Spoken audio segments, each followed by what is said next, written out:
इस क्वेश्चन क्या यहां तक कहानी क्रिस्टल क्लियर है सर? अचंभित मत होइए, बहुत ज्यादा सोचने की जरूरत नहीं है। इसी तरह का क्वेश्चन जेईई मेंस में पूछा जाता है, परेशान मत होइए, बस फोकस के साथ पढ़ लीजिए, पूरा पूरा कंटेंट कवर कर लीजिए, काम बन जाएगा, सिलेक्शन हो जाएगा। 120, 125, 130 नंबर जेईई मेंस में ले आना कोई कठिन काम नहीं है, थोड़ा सा अवेयरनेस से आ जाता है यार। और कहीं गलती से मन लगा के मेहनत करके पूरा कंटेंट कवर कर लिए, तब तो कोई रोक ही नहीं सकता 160, 170 तक। समझ रहे हो? 12वीं क्लास में रहते रहते अगर तुम जाग गए ना, अभी भी तुम जाग गए, तो तुम्हारे पास अप्रैल तक बहुत सटीक और बहुत सही समय है। यहां से भी जाग गए तो आराम से अपने फिजिक्स में तुम अपने 30 क्वेश्चंस में से 15 से 16 क्वेश्चन स्मूथली हिट कर ले जाओगे। अरे समझ रहे हो? 15 से 16 क्वेश्चन फिजिक्स में हिट करने का बड़ी बात है। 15 क्वेश्चन सही सही मार लेगा, तुम्हारा 60 नंबर तो ऐसे ही हो गया यार। 130, 140 तक जाना तो कोई बड़ी बात रही नहीं जाएगी भाई। ऐसे ही 15 उसमें मार दिए तो 60, 60, 120 हो गया। अरे भाई क्या तुम 10 सवाल भी मैथ्स में सही नहीं मारोगे क्या? तो 10 चौको 40, देखो ना 120 और 40 कितना हो गया? 160 नंबर।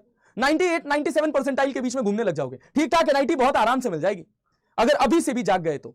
अभी भी जागने का समय है, जाग जाओ, ईमानदारी के साथ पढ़ लो, दिन रात एक कर दो। ये मत देखो कि मैं 8 घंटा पढ़ रहा हूं, मैं 10 घंटा पढ़ रहा हूं। समझ रहे हो? अभी प्रेम में पड़े रहोगे तो वहां क्या होगा? वहां गर्लफ्रेंड को याद करने के लिए या बॉयफ्रेंड को याद करने के लिए तुमको अपना दिमाग नहीं लगाना पड़ेगा, ऑटोमेटिकली वो दिमाग में आ जाएगा। लेकिन पढ़ाई के लिए 8 घंटा देना पड़ रहा है, ये हिसाब किताब से नहीं सिलेक्शन होगा। जिस दिन तुम्हारे 24 घंटे कॉन्शियस स्टेट में तुम्हारी पढ़ाई, तुम्हारी किताबें चलने लगी, उस दिन तुम सिलेक्शन डिजर्व करोगे। समझ रहे हो? तुमको सोचना ना पड़े कि मुझे 8 घंटा पढ़ना है। मैं हर स्थिति परिस्थिति में पढ़ रहा हूं, मैं हर स्थिति परिस्थिति में सीख रहा हूं। मैं चल रहा हूं सड़क पर तो मैं अपने फॉर्मूले याद कर रहा हूं।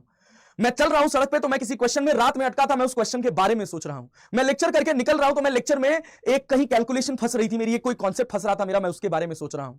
अगर इस हिसाब का थॉट प्रोसेस डेवलप करोगे तो तुम्हारे सपने में तुम्हारी पढ़ाई आने लगेगी। और जिस दिन तुम्हारा पढ़ाया तुम्हारे सपने में आने लगे ना, उस दिन तुम समझो कि तुम सही रास्ते पर मन लगाकर मेहनत कर रहे हो।